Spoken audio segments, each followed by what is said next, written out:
മോനെ ഒരു price card. എൻ്റെ പേര് മഞ്ജു. ദൈവത്തിൻ്റെ നാമത്തിന് മഹത്വം ഉണ്ടാകട്ടെ. നമ്മളെല്ലാവരും ഒരു കുടുംബത്തിന്റെ പാട്ടാണ്, ദൈവത്തിന്റെ കുടുംബത്തിന്റെ പാട്ടാണ്. യേശുക്രിസ്തു നമ്മളുടെ ഹെഡാണ്, നമ്മൾ ബോഡിയാണ് യേശുക്രിസ്തുവിന്റെ. അപ്പോൾ ദൈവം തൻ്റെ കുടുംബം എങ്ങനെ ഇരിക്കണം എന്നുള്ളതിനെ പറ്റി ദൈവത്തിന് നല്ല ഒരു തീരുമാനമുണ്ട്. അതനുസരിച്ച് ആ കുടുംബത്തിലുള്ള വ്യക്തികൾ പെരുമാറുന്ന വ്യക്തികളായിരിക്കണം. അങ്ങോട്ടും ഇങ്ങോട്ടും പഴിചാരാതെ, അങ്ങോട്ടും ഇങ്ങോട്ടും ശപിക്കുന്ന രീതിയിലുള്ള കാര്യങ്ങളൊന്നും ചെയ്യാതെ, അങ്ങനത്തെ വർത്തമാനങ്ങളൊന്നും പറയാതെ, ആർക്കും ദ്രോഹപരമായിട്ടുള്ള കാര്യങ്ങളൊന്നും ചെയ്യാതെ, പരസ്പരം സ്നേഹത്തോടു കൂടി ബ്രദർലി ലവ് ആയിട്ട് അല്ല, സഹോദര സ്നേഹത്തോടു കൂടി ജീവിക്കുന്ന വ്യക്തികളായിരിക്കണം എന്ന് ദൈവം നമ്മളെപ്പറ്റി ആഗ്രഹിക്കുന്നു. അതാണ് ദൈവത്തിന്റെ ഹിതം, നമ്മളെപ്പറ്റിയുള്ള ഹിതം. അങ്ങനെ ദൈവത്തിന്റെ ഹിതം അനുസരിച്ച് ജീവിക്കുന്ന വ്യക്തികളാണ് നമ്മൾ. റൈച്ചസ് ആയിട്ടുള്ള ആൾക്കാരായിരിക്കും. അവരുടെ നേരെ ദൈവത്തിന്റെ കണ്ണ് തിരിഞ്ഞിരിക്കുന്നു, അല്ലെ, ദൈവം അവരെ നോക്കുന്നു, അവരെ എന്താ പറയുക, വാച്ച് ഓവർ ചെയ്യുന്ന ദൈവം. പിന്നെ എന്താ പറയുക, ദൈവത്തിന്റെ ചെവി അവരുടെ പ്രാർത്ഥനയ്ക്ക് നേരെയും തിരിഞ്ഞിരിക്കുന്നു. പക്ഷെ ദുഷ്ടന്മാരായിട്ടുള്ളവരാണ് എങ്കിൽ നമ്മൾക്ക് എതിരാണ് ദൈവം, അല്ലെ. അപ്പോൾ അങ്ങനെ ദൈവത്തെ കൊണ്ട് എതിരാപ്പിക്കുന്ന തരത്തിലുള്ള വ്യക്തികളാകാതിരിക്കുക, ദൈവത്തിന്റെ ഹിതമനുസരിച്ച് ജീവിക്കുന്ന വ്യക്തികളായിരിക്കും, ദൈവത്തിന്റെ പ്രോട്ടോകോൾ അനുസരിച്ച് ജീവിക്കുന്ന വ്യക്തികളായിരിക്കും നമുക്ക്, അല്ലെ. എങ്കിൽ മാത്രമേ നമുക്ക് ജീവനുള്ളൂ. നമ്മള് എന്താ പറയണ, മുന്തിരിവള്ളിന്റെ ബ്രാഞ്ചുകളാണ്. ആ മുന്തിരി എന്ന് പറഞ്ഞാല്, മുന്തിരി വള്ളി എന്ന് പറഞ്ഞു കഴിഞ്ഞാൽ, ചെടി എന്ന് പറഞ്ഞു കഴിഞ്ഞാൽ യേശുക്രിസ്തുവുമായിട്ട് നമ്മൾ അറ്റാച്ച്ഡ് ആയിട്ട് നിന്നെങ്കിൽ മാത്രമേ ഉള്ളൂ നമുക്ക് ജീവനുള്ളൂ, അല്ലെങ്കിൽ നമുക്ക് ജീവനില്ല. അപ്പോൾ നമ്മള് ജീവന്റെ സോഴ്സുമായിട്ട് നമുക്ക് കണക്റ്റഡ് ആയിരിക്കത്തക്ക രീതിയിലുള്ള കാര്യങ്ങൾ ചെയ്യും, അല്ലെങ്കിൽ നമ്മൾ തന്നെയാണ് നശിച്ചു പോകും, അല്ലെ. അപ്പൊ അതിനെപ്പറ്റി എനിക്ക് പറയാനുള്ളത്. അപ്പൊ ഒന്ന് പ്രാർത്ഥിച്ച് സംസാരിക്കും. കർത്താവ് സമയത്ത് നന്ദി പറയുന്നു. കർത്താവ് എല്ലാ നന്മയ്ക്കായിട്ട് നന്ദി പറയുന്നു. കർത്താവ് അങ്ങയുടെ വചനത്തിനായിട്ട് ഞങ്ങളോട് സംസാരിക്കാനായിട്ട്, റിവീൽ ചെയ്ത് തരുന്നതിനായിട്ട്, ഞങ്ങളെ അങ്ങയുടെ കുടുംബത്തിന്റെ പാട്ടാക്കിയതിന് കർത്താവ് ലോഡ് പാത്തിക്കാണ്. ഞങ്ങൾക്ക് ഇതിനൊന്നും അർഹതയുള്ളവരല്ല, പാപത്താൽ മരിച്ചവരായിരുന്നു, പക്ഷെ എന്നാലും വീണ്ടെടുത്തിരിക്കുക. അതിനൊക്കെ ആയിട്ട് നന്ദി പറയുന്നു. ഞങ്ങളോട് സംസാരിക്കുന്നതിനായിട്ട് നന്ദി പറയുന്നു. പിതാവേ, ഹോളി സ്പിരിറ്റ് ഗോഡ് സംസാരിക്കണമെന്ന് അപേക്ഷിക്കുന്നു യേശുവിന്റെ നാമത്തിൽ. ആമേൻ. അപ്പോൾ നമുക്കിന്ന് പത്രോസിലേക്ക് പോകും. ഒന്നാമത്തെ പത്രോസിന്റെ 3-ാമത്തെ ചാപ്റ്ററിന്റെ 8 തൊട്ട് 12 വരെയുള്ള വാക്കുകളൊന്ന് വായിക്കാം. ഒന്നാമത്തെ പത്രോസിന്റെ 3-ാമത്തെ ചാപ്റ്ററിന്റെ 8 തൊട്ട് 12 വരെയുള്ള വാക്കുകൾ ഇങ്ങനെയാണ് പറഞ്ഞിരിക്കുന്നത്. തീർച്ചയായും എല്ലാവരും ഐക്യമത്യവും സഹതാപവും സഹോദരപ്രീതിയും മനസ്സലിവും വിനയബുദ്ധിയുള്ളവരുമായിരിപ്പിൻ. അപ്പൊ ദൈവം നമ്മളെപ്പറ്റി ഇങ്ങനെയാണ് വിചാരിക്കുന്നത്. എല്ലാവരും ഐക്യമത്യവും സഹതാപവും സഹോദരപ്രീതിയും മനസ്സലിവും വിനയബുദ്ധിയും ഉള്ളവരായിരിക്കും. അപ്പൊ ഇതിനു മുമ്പ് ദൈവം ഇങ്ങനെ 2-ാമത്തെ ചാപ്റ്റർ ഇങ്ങോട്ട് വായിക്കുവാണെങ്കിൽ നമ്മളോട് പറഞ്ഞിരിക്കുന്ന കാര്യം എന്ന് വെച്ചാൽ, നമ്മൾ സബ്മിസീവ് ആയിരിക്കുന്ന വ്യക്തികളായിരിക്കണം, അല്ലെ. അതോറിറ്റിയിലുള്ളവരോട്, ഗവർണേഴ്സിനോട്, അല്ലെങ്കിൽ ഓരോ അതോറിറ്റിയിൽ ഇരിക്കുന്ന ആൾക്കാരോട് സബ്മിസീവ് ആയിരിക്കണം. ഇപ്പൊ സെർവൻസ് ആയിട്ട് വർക്ക് ചെയ്യുന്നവരോട് പറയുക, അല്ലെങ്കിൽ എന്താ പറയുക, വർക്ക് ചെയ്യുന്നവർ, അല്ലെ, ഏതെങ്കിലും മാസ്റ്റർമാരുടെ അടിയിൽ വർക്ക് ചെയ്യുന്നവരോട് പറയുക, നിങ്ങളുടെ മാസ്റ്റർമാർ എത്രമാത്രം കട്ടിയായിട്ടുള്ള വ്യക്തികളാണെങ്കിലും, മനസ്സ് കട്ടിയുള്ള വ്യക്തികളാണെങ്കിലും, നല്ല വ്യക്തികളാണെങ്കിലും ഒരേപോലെ തന്നെ അവർക്ക് സബ്മിസീവ് ആയിട്ടിരിക്കുക എന്ന് പറയുന്നത്. പിന്നെ വൈഫുമാരോട് പറയുന്നു, ഹസ്ബൻഡ്സിനോട് എൻ്റെ കീഴിൽ സബ്മിസീവ് ആയിരിക്കുക എന്ന് പറയുന്നു. ഹസ്ബൻഡിനോട് പറയുന്നു, അണ്ടർസ്റ്റാൻഡിങ്ങോട് ജീവിക്കാൻ പറ്റുന്നു. അതിനെല്ലാം ശേഷം പറയുവാണ്, നമ്മളെല്ലാവരും ദൈവത്തിന്റെ യേശുക്രിസ്തുവിന്റെ ബോഡി ആയിരിക്കും. നമ്മളെല്ലാവരും ഐക്യമത്യവും സഹതാപവും സഹോദരപ്രീതിയും മനസ്സലിവും വിനയബുദ്ധിയും ഉള്ളവരായിരിക്കും, അല്ലെ. അപ്പൊ നമ്മള് എല്ലാവരും ഒരുമനപ്പെട്ട വ്യക്തികളായിരിക്കും. സഹോദാപവും സഹോദരപ്രീതിയും ഉള്ളവര്, സഹോദരന്മാരെ പോലെ അങ്ങോട്ടും ഇങ്ങോട്ടും പരസ്പരം സ്നേഹിക്കുമെന്നും മനസ്സലിവുള്ളവരും വിനയബുദ്ധി ഉള്ളവരായിരിക്കും എന്ന് പറയപ്പോ, എന്നിപ്പോ 9-ാമത്തെ വാക്കൂടെ വായിച്ചിട്ട് പറയാം, ദോഷത്തിന് ദോഷവും ശകാരത്തിന് ശകാരവും പകരം ചെയ്യാൻ നിങ്ങൾ അനുഗ്രഹം അനുഭവിക്കേണ്ടതിന് വിളിക്കപ്പെട്ടതുകൊണ്ട് അനുഗ്രഹിക്കുന്നവരായിരിക്കും. അപ്പൊ നമ്മൾ അനുഗ്രഹിക്കുന്നവരായിരിക്കാൻ എന്നുള്ളതാണ് ദൈവത്തിന്റെ ആഗ്രഹം. നമ്മള് ദോഷം ചെയ്യുന്ന വ്യക്തികളുണ്ട്, അല്ലെ, ഉണ്ടാകും, നമ്മുടെ കൂട്ടത്തിൽ ഉണ്ടാവും. അതന്നെ ദൈവം പറയും, ദോഷത്തിന് ദോഷവും ശകാരത്തിന് ശകാരവും പകരം ചെയ്യാതെ ഇരിക്കുന്നവരായിരിക്കും. എന്ന് നോക്കുമ്പോ ദോഷത്തിന് ദോഷം ചെയ്യുന്ന വ്യക്തികൾ ഉണ്ടെന്ന് ചുരുക്കം, അല്ലെ, ശകാരിക്കുന്ന വ്യക്തി ഉണ്ടെന്ന് ചുരുക്കം, അല്ലെ. അപ്പോ ചർച്ചിന്റെ പാട്ടായിട്ട് ഇങ്ങനെ പല രീതിയിൽ പല സ്വഭാവത്തിൽപ്പെട്ട വ്യക്തികളുണ്ട്. പക്ഷെ നമ്മളൊരു കുടുംബം പോലെ സ്നേഹത്തോടു കൂടി, അല്ലെ, സമാധാനത്തോടെ സന്തോഷത്തോടെ സഹോദരപ്രീതിയോടും മനസ്സലിവുകൊണ്ടും വിനയബുദ്ധിയുള്ളവരും ഒക്കെ ആയിട്ട് ജീവിക്കാൻ നമ്മളോട് പറഞ്ഞിരിക്കുന്നത്. നമ്മളെല്ലാവരും ഒരുമനപ്പെട്ടവരായിട്ട് ഐക്യമത്യപ്പെട്ടവരായിരിക്കണം എന്ന് ദൈവത്തിന്റെ ഹിതമാണ്. അതുകൊണ്ടാണ് നമ്മൾ 17-ാമത്തെ ചാപ്റ്റർ ജൂണിലേക്ക് പോകുമ്പോൾ അവിടെ യേശുക്രിസ്തു വന്നിരിക്കുന്നത്, എന്റെ ഗ്ലോറി ഞാൻ ഇവരുമായിട്ട് ഷെയർ ചെയ്തിരിക്കുന്നത്. എന്ന് വെച്ചാൽ നമ്മളെ പിതാവിനോട് പറഞ്ഞു, നമ്മൾ എങ്ങനെയായിരിക്കും ഒന്നായിരിക്കും, അതുപോലെ തന്നെ ഇവരും ഒന്നായിരിക്കണം. അതാണ് അതാണ് നമ്മൾ ഒന്നായിരിക്കുക അല്ലെ.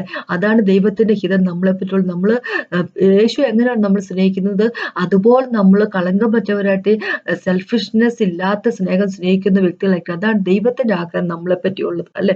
അപ്പൊ ദോഷത്തിന് എന്താ പറയാ, ദോഷത്തിന് ദോഷം, ശകാരവും കൊടുക്കുക, ശകാരത്തിന് ശകാരവും തിരിച്ചു കൊടുക്കാതെ സ്നേഹമുള്ളവരായിട്ട് അനുഗ്രഹിക്കുന്ന വ്യക്തികളായിട്ട് അങ്ങനെയുള്ള വ്യക്തികളായിരിക്കും എന്നാ പറഞ്ഞിരിക്കുന്നത്.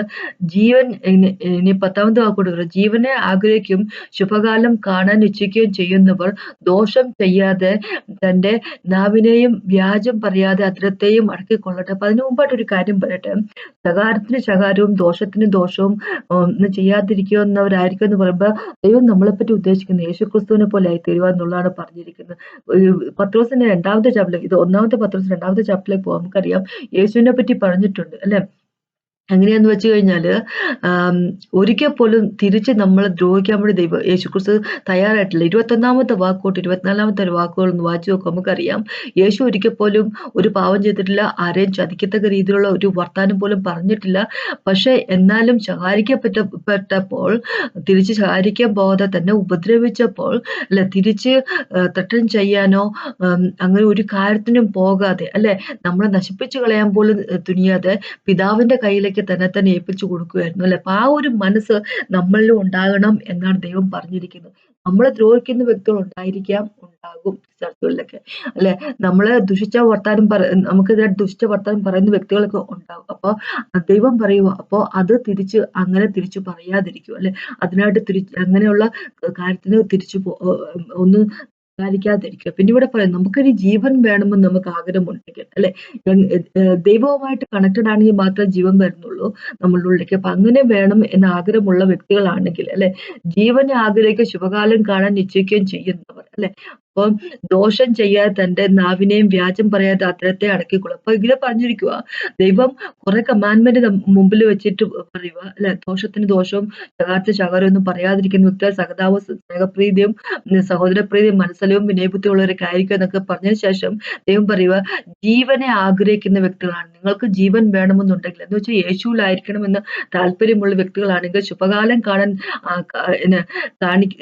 നിശ്ചയിക്കുന്നവരാണ്, ജീവിതത്തിൽ നല്ല കാലം കാണാൻ വേണ്ടി താല്പര്യപ്പെടുന്ന ആൾക്കാരാണ്, ഈ വലിയ പ്രശ്നങ്ങളൊന്നും ഇല്ലാതിരിക്കുന്ന ആഗ്രഹിക്കുന്ന വ്യക്തികളാണെങ്കിൽ അല്ലെ, എന്ത് ചെയ്യാന്ന് വെച്ചാൽ ദൈവം പറയുന്ന പോലെ കേൾക്കും. ദൈവത്തിന് ഇഷ്ടമുള്ള രീതിയിലാണ് നമ്മൾ നടക്കുന്നതെങ്കിൽ നമ്മുടെ ജീവിതത്തിൽ യാതൊരു വിധത്തിലുള്ള പ്രശ്നങ്ങളും ഉണ്ടാകത്തില്ല. പിശാച് കൊണ്ടുവരുന്ന പ്രശ്നത്തെ ദൈവം തന്നെ തട്ടിക്കളഞ്ഞോളൂ. അപ്പൊ ഇവിടെ ഇങ്ങനെ പറയാം, ശുഭകാലം കാണാൻ നിശ്ചയിക്കുകയും ചെയ്യുന്നവരാണെങ്കിൽ ദോഷം ചെയ്യാതെ തന്റെ നാവിനെയും വ്യാജം പറയാതെ അധരത്തെയും അടക്കിക്കൊള്ളും. ദൈവം കുറച്ചു കാര്യം താഴേക്ക് പറയുവാണ്, ദോഷം ചെയ്യാതെ തന്റെ നാവിനെയും വ്യാജം പറയാതെ അധരത്തെയും അടക്കിക്കൊള്ളും. അപ്പൊ നമുക്ക് ജീവൻ വേണമെങ്കിൽ, നമുക്ക് ശുഭകാലം കാണണമെങ്കിൽ നാവിനെ അടക്കിക്കൊള്ളും എന്ന് പറഞ്ഞു. യാക്കോബിന്റെ അകത്തേക്ക് പോകുമ്പോൾ 3ാമത്തെ ചാപ്റ്ററിൽ ദൈവം കൃത്യമായിട്ട് എഴുതിയിട്ടുണ്ട്. എന്താ പറയുക, നമ്മുടെ നാവ് എത്രമാത്രം പോയിസണസ് ആയിട്ടുള്ള വിഷമുള്ളതാണെന്നും അത് ഫയറിലാണ്, ഹെല്ല് അല്ലെ, പാതാളം എന്താ പറയുക, ഫയർ നിറച്ചിരിക്കുന്ന നാവുകളുള്ളവരുണ്ട് അല്ലെ. അപ്പൊ നമ്മുടെ നാവിനെ ബന്ധിച്ചു നിർത്തുക എന്നാണ് ദൈവം നമ്മളോട് പറഞ്ഞിരിക്കുന്നത്. എന്ന് വെച്ച് കഴിഞ്ഞാല് നാവ് നമ്മൾ നേരെ ചൊവ്വെ സംസാരിച്ചില്ലെങ്കിൽ അല്ലെ, പറയേണ്ട കാര്യങ്ങളല്ല പറയുന്നതെങ്കിൽ അത് വലിയൊരു വലിയ പ്രശ്നങ്ങളിലേക്ക് പോകും. നമ്മുടെ നാവിലാണ് മരണവും ജീവനും ഇരിക്കുന്നത്. അപ്പൊ സംസാരിക്കുന്ന എന്താണ്, കൃത്യമായിട്ട് സംസാരിക്കും അല്ലെ. അപ്പൊ ഇവിടെ ഇങ്ങനെ പറഞ്ഞിരിക്കുക, എന്താ പറയുക, ദോഷം ചെയ്യാതെ തന്റെ നാവിനെ വ്യാജം പറയാതെ അധരത്തെ അടക്കിക്കൊള്ളെ. ദോഷം ചെയ്യുന്ന നാവ്, ദോഷം ചെയ്യാതെയും തന്റെ നാവിനെയും വ്യാജം പറയാതെ അധരത്തെ അടക്കിക്കൊള്ളും. അപ്പൊ വ്യാജം പറയുക എന്ന് പറയുമ്പോ കള്ളത്തരം പറയുക, ഗോസിപ്പ് പറയുക, അങ്ങനത്തെ ഈവിൾ ആയിട്ടുള്ള കാര്യങ്ങൾ പറയുന്നതിനെ പറ്റിയാണ് പറയുന്നത് അല്ലെ.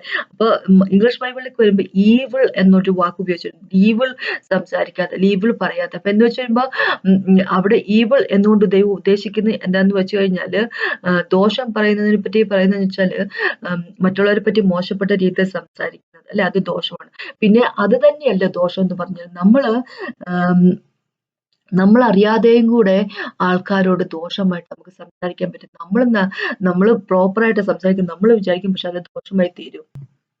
എന്ന് വെച്ച് കഴിഞ്ഞാൽ വിശ്വാസത്തിന്റെ വാക്കുകളല്ല നമ്മുടെ വായിൽ നിന്ന് വരുന്നതെങ്കിൽ ദൈവത്തെ ഗ്ലോറിഫൈ ചെയ്യുന്ന തരത്തിലുള്ള വാക്കുകളല്ല നമ്മുടെ വായിൽ നിന്ന് വരുന്നതെങ്കിൽ, മറ്റുള്ളവരെ ബിൽഡപ്പ് ചെയ്യാൻ വേണ്ടി, മറ്റുള്ളവരെ വളർത്തുന്നതിന്, യേശുക്രിസ്തു വളർത്തുന്ന തരത്തിലുള്ള വാക്കുകളല്ല നമ്മുടെ വായിൽ നിന്ന് വരുന്നതെങ്കിൽ, നമ്മൾ ചിലപ്പോൾ പറയുന്നത് നാച്ചുറലി നമ്മൾ കാണുന്ന നമ്മളുടെ ജീവിതത്തിന്റെ അല്ലെങ്കിൽ മറ്റുള്ളവരുടെ ജീവിതം നടക്കുന്ന ഏതെങ്കിലും കാര്യത്തെപ്പറ്റി അതിന്റെ യാഥാർത്ഥ്യമായിരിക്കും സംസാരിക്കുന്നത്. പക്ഷെ അതുപോലും ഈവളായിട്ടുള്ള ദോഷമായിട്ടുള്ള കാര്യങ്ങളായി തീരും. എന്ന് വെച്ച് കഴിഞ്ഞാൽ, നേരത്തെ പറഞ്ഞ പോലെ ദൈവത്തെ വാഴ്ത്തുന്ന തരത്തിൽ അല്ലെങ്കിൽ വിശ്വാസത്തിൻ്റെതായിട്ടുള്ള വാക്കുകൾ അല്ലെങ്കിൽ ബാക്കി എല്ലാം വരുന്നത് ദോഷകരമായിട്ടുള്ള കാര്യങ്ങളാണ്. ഉദാഹരണമായിട്ട് പറയുവാണെങ്കിൽ, നമ്മുടെ സാഹചര്യത്തെ പറ്റി പറയുവാണെങ്കിൽ, ഇപ്പൊ ആർക്കെങ്കിലും ഒരു ക്യാൻസർ കൊണ്ടെന്ന് വിചാരിച്ചു, ആർക്കെങ്കിലും ഒക്കെ ഒരു ജീവിതത്തിൽ പ്രശ്നങ്ങളുണ്ട്, ഒരു ഡിവോഴ്സ് നടന്നു, എന്താ പറയുക, ക്യാൻസർ അല്ലെങ്കിൽ അതുപോലെ എന്തെങ്കിലും കിഡ്നി സംബന്ധമായിട്ടൊരു അസുഖങ്ങൾ, എന്തെങ്കിലും ഒരു അസുഖങ്ങൾ, അല്ലെ, കുഞ്ഞുങ്ങൾക്ക് എന്താ പറയുക, അവരുടെ പഠിത്തത്തിൽ മോശം അല്ലെങ്കിൽ എന്തെങ്കിലും കാര്യങ്ങൾ ജീവിതത്തിൽ എല്ലാവർക്കും ഉണ്ടാകുന്ന പ്രശ്നങ്ങൾ പോലെ, അല്ലെ, പലപ്പോഴും നമ്മളൊക്കെ ഫേസ് ചെയ്തിരിക്കുന്ന പ്രശ്നങ്ങൾ പോലെ എന്തെങ്കിലുമൊക്കെ പ്രശ്നങ്ങളായിരിക്കുമ്പോൾ, ഇങ്ങനെ നമ്മൾ ആരെങ്കിലും വിശ്വാസികളിൽ, അല്ലെ, മിക്കവാറും തന്നെ ആൾക്കാർ പറയുന്നില്ല, അയ്യോ ഞാൻ കേട്ടു കേട്ടോ, നിനക്ക് ഇങ്ങനെയല്ലേ, അങ്ങനെ അത് ദൈവത്തിന്റെ ഹിതമായിരിക്കും നീ, നമുക്കറിയത്തില്ലല്ലോ ദൈവം എന്നെ വെച്ചിരിക്കുന്ന കാര്യം. ഇങ്ങനെയൊക്കെ നമ്മൾ പറയുമ്പോൾ അത് ശരിക്കും പറഞ്ഞാല് അവരുടെ മനസ്സിലേക്ക് ഒരു മുറിപ്പാടായിട്ട് കൊണ്ടുവരിക ചെയ്യുന്നത്, അല്ലെ, അതൊരു ദോഷകരമായിട്ടൊരു കാര്യമാണ് ചെയ്യുന്നത്. അപ്പോൾ അതേ സമയത്ത് നമ്മൾ ഇങ്ങനെ പറയുമെന്ന് വിചാരിച്ചു നോക്കിയേ, അത് എനിക്കറിയാം നിന്റെ ജീവിതത്തിൽ ഇപ്പൊ പ്രശ്നമുണ്ട്, നീ ഇപ്പോ ക്യാൻസർ എന്ന ആ ഒരു രോഗത്തിന്റെ പിടിയിലാണ്. പക്ഷേ ക്യാൻസറിനേക്കാളും വലിയവനാണ് നമ്മുടെ ദൈവം. ആ ക്യാൻസറിനെ സുഖപ്പെടുത്താൻ കഴിവുള്ളവനാണ് നമ്മുടെ ദൈവം. ഞാൻ നിനക്ക് വേണ്ടി പ്രാർത്ഥിക്കും, എന്റെ ദൈവം എന്റെ പ്രാർത്ഥന കേൾക്കും, നിന്നെ സുഖപ്പെടുത്തുക തന്നെ ചെയ്യും. അപ്പൊ അങ്ങനെ ഒന്ന് പറഞ്ഞു നോക്കിയേ. അപ്പൊ ആ വ്യക്തിന്റെ ജീവിതത്തിലേക്ക് നമ്മൾ പ്രത്യാശ കൊണ്ടുവരുന്നത്, അല്ലെ. അപ്പൊ യേശു സംസാരിക്കുന്ന പോലെ ആയിരിക്കണം എന്ന് പറഞ്ഞിരിക്കുക. ഏഷ്യാന്റെ 50ലേക്ക് ചെല്ലുമ്പോൾ യേശുവിനെ പറ്റി ഇങ്ങനെ പറഞ്ഞിരിക്കുന്നത്, എന്താ പറയാ, ലേൺ ചെയ്തവന്റെ ദൈവം അനുഗ്രഹിച്ചിരിക്കുക, ദൈവം ഗ്രേസ് കൊടുത്തിരിക്കുകയാണ് യേശുവിനെ. എങ്ങനെ വെച്ചാൽ ലേൺ ചെയ്യുന്നതിന്റെ മൗത്തുമായിട്ട്, ടങ്ങുമായിട്ട് എന്ന് പറഞ്ഞു. എന്ന് വെച്ച് കഴിഞ്ഞാൽ പഠിച്ചവന്റെ ടങ്ങ് പോലെ, എന്ന് വെച്ച് കഴിഞ്ഞാൽ സംസാരിക്കാൻ അറിയാവുന്നവൻ, അല്ലെ, എന്താ പറയാ, വിയറി ആയിട്ടിരിക്കുന്ന, കഷ്ടപ്പെട്ടിരിക്കുന്ന ഒരു വ്യക്തിയോട് ഒരു വാക്ക് സംസാരിച്ച് അവരെ എന്താ പറയാ, ഒന്ന് സ്വാന്തനപ്പെടുത്താൻ ഉള്ള ആ ഒരു ഗ്രേസ് ദൈവം കൊടുത്തിരിക്കുക യേശുക്രിസ്തു എന്ന് പറഞ്ഞിരിക്കുക. അപ്പൊ നമുക്ക് യേശു നമ്മളോട് ഒരിക്കൽ പോലും മോശപ്പെട്ട ഒരു രീതിയിൽ ദേഷ്യപ്പെട്ട ഒന്നും സംസാരിക്കത്തില്ല. ദൈവം എപ്പോഴും കമ്പാഷനേറ്റ് ആണ്, നമ്മളോട് മേഴ്സിഫുൾ ആണ്. ദൈവത്തിന്റെ മേഴ്സി, ദൈവത്തിന്റെ കരുണ മനുഷ്യർ റിപ്പൻഡൻസിലേക്ക് നയിക്കുമെന്ന് പറഞ്ഞിരിക്കുന്നത് റോമകത്തിലേക്ക് 2ാമത്തെ ചാപ്റ്ററിൽ. അപ്പൊ അങ്ങനെയാകുമ്പോൾ ദൈവത്തിന്റെ യേശുക്രിസ്തുവിനെ പോലെ ഗ്രേസോടുകൂടി സംസാരിക്കുക എന്ന് പറഞ്ഞു. കൊളോഷ്യർ ലേഖനത്തിൽ 4ാമത്തെ ചാപ്റ്ററിൽ ഇങ്ങനെ പറഞ്ഞിരിക്കുന്നത്, നമ്മൾ സംസാരിക്കുമ്പോൾ 6ാമത്തെ വാക്കിൽ, ഓരോരുത്തരും നിങ്ങൾ എങ്ങനെ ഉത്തരം പറയണമെന്ന് അറിയേണ്ടത് നിങ്ങളുടെ വാക്ക് എപ്പോഴും കൃപയോടുകൂടിയും ഉപ്പിനെ രുചി വരുത്തിയതായിരിക്കട്ടെ, കൃപയോടുകൂടിയുള്ളവരായിരിക്കട്ടെ, കൃപയോടുകൂടിയുള്ള വാക്കുകളായിരിക്കും. എഫേസ്യർക്കെഴുതിയ ലേഖനത്തിൽ 4ാമത്തെ ചാപ്റ്റർ 29ാമത്തെ വാക്കിലും അങ്ങനെ തന്നെ പറയും, കൃപയോടുകൂടി സംസാരിക്കുക, ആവശ്യത്തിനുള്ളത്, അല്ലെ, ആത്മീയ വർധനയ്ക്കായിട്ട്. നല്ല വാക്കല്ലാതെ ആകാത്തൊന്നും നിങ്ങളുടെ വായിൽ നിന്ന് പുറപ്പെടാതിരിക്കട്ടെ, അല്ലെ. നമ്മള് നേരത്തെ പറഞ്ഞ പോലെ നമ്മൾ ദോഷത്തിനായിട്ട് പറയണമെന്ന് ആയിരിക്കണമെന്നില്ല. വെറുതെ എന്താ പറയുക, ഒരു കാര്യം പറഞ്ഞതായിരിക്കും. പക്ഷെ അത് വിശ്വാസത്തോടുകൂടി അല്ല എങ്കിൽ, ഒരു വ്യക്തിനെ എഡിഫൈ ചെയ്യുന്ന ഈ കൃപയോടുകൂടിയുള്ള വാക്കുകളല്ല പറയുന്നെങ്കിൽ, അത് വലിയ ദ്രോഹമായിട്ട് തീരുക തന്നെ ചെയ്യും, അല്ലെ. അപ്പൊ അങ്ങനെയുള്ള വർത്താനം പറയാതിരിക്കുക, ദോഷം കൊണ്ടുവരുന്ന രീതിയിലുള്ള വർത്താനം പറയാതിരിക്കുക, ആരോട് ശാപവാക്കുകൾ പറയാതിരിക്കുക, അനുഗ്രഹം മാത്രം, അല്ലെ, സഹതാപത്തോടുകൂടിയും സഹോദര സ്നേഹത്തോടുകൂടി മനസ്സലിവിനോടുകൂടി ജീവിക്കുന്ന വ്യക്തികളായിരിക്കും എന്ന് പറഞ്ഞിരിക്കുന്നത്. ഇനി അടുത്ത വാക്ക് പറയാം, ദോഷം വിട്ടകന്ന് ഗുണം ചെയ്യുകയും സമാധാനം അന്വേഷിച്ച് പിന്തുടരുകയും ചെയ്യുന്ന വ്യക്തികളായിരിക്കട്ടെ. കർത്താവിന്റെ കണ്ണ് നീതിമാന്മാരുടെ മേലും അവന്റെ ചെവി അവരുടെ പ്രാർത്ഥനയ്ക്കും തുറന്നിരിക്കും. എന്നാൽ കർത്താവിന്റെ മുഖം ദുഷ്ടപ്രവർത്തിക്കാർക്ക് പ്രതികൂലമായിരിക്കും. അപ്പൊ ദുഷ്ടപ്രവർത്തിക്കാരെ പറ്റിയൊക്കെ ഒരു ചർച്ചയോട് പറയുകയാണെങ്കിൽ, എന്ന് വെച്ച് കഴിഞ്ഞാൽ അവിടെ ഇങ്ങനെയൊക്കെ ആൾക്കാരൊക്കെ ഉണ്ടായിരിക്കും, ദുഷ്ടപ്രവർത്തിക്കാരൊക്കെ ഉണ്ടായിരിക്കും എന്നാ പറഞ്ഞിരിക്കുന്നത്. ദൈവത്തിന്റെ ഇഷ്ടത്തിൻ പ്രകാരമല്ല നമ്മൾ ജീവിക്കുന്നതെങ്കിൽ, ദൈവം പറയുന്ന അനുസരിച്ചുള്ള ജീവിതമല്ല എങ്കിൽ, നമ്മൾ വെറുതെ വചനം വായിച്ചിട്ട് മറന്നു കളയുന്ന വ്യക്തികളാണെങ്കിൽ അത് ദുഷ്ടപ്രവൃത്തിയിലേക്ക് പോകുന്നത്, അല്ലെ. ദുഷ്ടപ്രവൃത്തി പറയുമ്പോൾ ദുഷ്ടനായിട്ടുള്ള പിശാചിന്റെ രീതിയിലുള്ള കാര്യങ്ങളിലേക്ക് പോകുന്നത്, അവന്റെ ഇഷ്ടത്തിൻ പ്രകാരമുള്ള കാര്യങ്ങളിലേക്ക് പോകുന്നത് എന്ന് ചുരുക്കം, അല്ലെ. അപ്പൊ ഇവിടെ പറഞ്ഞിരിക്കുക 11ാമത്തെ വാക്ക്, അവൻ ദോഷം വിട്ട് ഗുണം ചെയ്യുകയും, അല്ലെ, സമാധാനം അന്വേഷിച്ച് പിന്തുടരുകയും ചെയ്യട്ടെ. അപ്പൊ സമാധാനം അന്വേഷിച്ച് പിന്തുടരുന്ന വ്യക്തികളായിരിക്കണം. പ്രശ്നത്തിന് നടുക്ക് സമാധാനം അന്വേഷിക്കുന്നു, സമാധാനം കൊണ്ടുവരുന്ന വ്യക്തികളായിരിക്കണം. മത്തായിന്റെ 5ലേക്ക് പോകുമ്പോൾ, മത്തായിന്റെ 5ഉം 6ഉം 7ഉം ഗിരിപ്രഭാഷണം എന്ന് പറഞ്ഞിരിക്കുന്നത് സെർമൺ ഓൺ ദ മൗണ്ട്. അതില് 5ാമത്തെ ചാപ്റ്ററിൽ അല്ലെ 5 തൊട്ട് വാക്ക് 9 വരെ വായിക്കാൻ നമുക്കറിയാം. ദൈവം ഇങ്ങനെ പറഞ്ഞിരിക്കുന്നത് മീക്കായിട്ടുള്ള ആൾക്കാർ, സൗമ്യതയുള്ളവര് അല്ലെ, ബ്ലെസ്ഡ് ആയിട്ടുള്ള വ്യക്തികൾ. അപ്പൊ ഭൂമി അവകാശം ആക്കുക. സൗമ്യത എന്ന് പറയുമ്പോ എന്താ പറയണേ, നമുക്ക് ചെയ്യാൻ അല്ലെ ദേഷ്യപ്പെടാൻ അല്ലെങ്കിൽ ദ്രോഹമായിട്ട് ചെയ്യാൻ കഴിവില്ലാത്ത വ്യക്തികളായിട്ടല്ല, കഴിവെല്ലാവർക്കും ഉണ്ടല്ലേ. പക്ഷെ അങ്ങനെയൊന്നും ചെയ്യാതെ സമാധാനത്തോട് സന്മനസ്സോട് സൗമ്യതയോട് പെരുമാറുന്ന വ്യക്തികൾ അല്ലെ, അവർക്ക് ഭൂമി അവകാശമായിട്ട് കിട്ടുമെന്ന് പറഞ്ഞിരിക്കുന്നത്. പിന്നെ എന്താ പറയണ, നീതിക്ക് വിശന്ന് ദാഹിക്കുന്നവർ ഭാഗ്യവാന്മാരെന്ന് ഇവിടെ പറഞ്ഞിരിക്കുന്നത്. പക്ഷെ ബ്ലെസ്ഡ് എന്നുള്ള വേർഡാണ് ദൈവം ഉപയോഗിച്ചിരിക്കുന്നത്. അവർക്ക് തൃപ്തി വരും. കരുണയുള്ളവർ ഭാഗ്യവാന്മാർ, അവർക്ക് കരുണ ലഭിക്കും. ഹൃദയശുദ്ധിയുള്ള ഭാഗ്യവാന്മാർ, അവർ ദൈവത്തെ കാണും. സമാധാനം ഉണ്ടാക്കുന്ന ഭാഗ്യവാന്മാർ, അവർ ദൈവത്തിന്റെ പുത്രന്മാർ എന്ന് വിളിക്കപ്പെടും അല്ലെ. അപ്പൊ മറ്റുള്ളവരെ ദ്രോഹമായിട്ട് ഒന്നും മറ്റുള്ളവർക്കെതിരായിട്ട് ഒന്നും ചെയ്യാതിരിക്കുന്നത്, കരുണയോടെ പെരുമാറുന്നവർ അല്ലെ, സമാധാനത്തിനു വേണ്ടി സമാധാനം ഉണ്ടാക്കുന്നവർ, അതിനുവേണ്ടി സമാധാനം പെർസ്യൂ ചെയ്യുന്ന സാഹചര്യങ്ങളിലേക്ക് സമാധാനം കൊണ്ടുവരുന്നത്, അവര് ദൈവത്തിന്റെ മക്കൾ എന്നറിയപ്പെടുന്നത്. കാരണം ദൈവം സമാധാന എന്താ പറയുക, പ്രിൻസ് ഓഫ് പീസ് ആണ് യേശു ക്രിസ്തു. അപ്പൊ ദൈവത്തിന്റെ മക്കൾ എന്ന് നമ്മൾ അറിയപ്പെടുന്നു അല്ലെ. പിന്നെ കരുണയായിട്ട് പെരുമാറുന്നവരോട് ദൈവം കരുണയായിട്ട് പെരുമാറും. ഹൃദയശുദ്ധിയുള്ളവർ, അവര് ദൈവത്തെ കാണും അല്ലെ. സൗമ്യതയോട് പെരുമാറുന്നവർക്ക് അവർക്ക് ഈ ഭൂമി അവകാശമായി കിട്ടും. ദൈവത്തിന്റെ രാജ്യത്തെ അവർ കൊണ്ടുവരാൻ ശ്രമിക്കുകയാണ്. അപ്പൊ അങ്ങനെയുള്ള വ്യക്തികളായി തീരുക നമ്മൾ എന്നാ പറഞ്ഞേക്കുന്നത്. ഇത് നമ്മളോട് വെറുതെ ദൈവം പറയുന്ന കാര്യം, ഇതൊക്കെ ദൈവത്തിന്റെ ഹിതമാണ് അല്ലെ.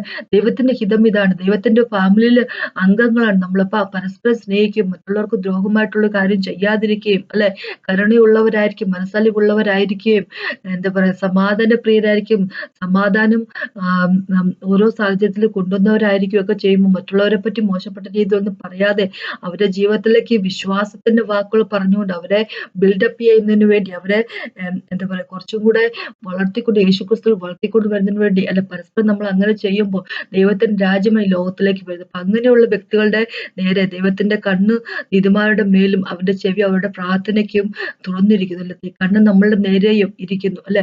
ദൈവം നമ്മൾക്ക് നേരെ നമ്മുടെ പ്രാർത്ഥന കേൾക്കുക തന്നെ ചെയ്യും. നമ്മൾ ഇങ്ങനെ നടക്കുന്ന വ്യക്തികളാണ്.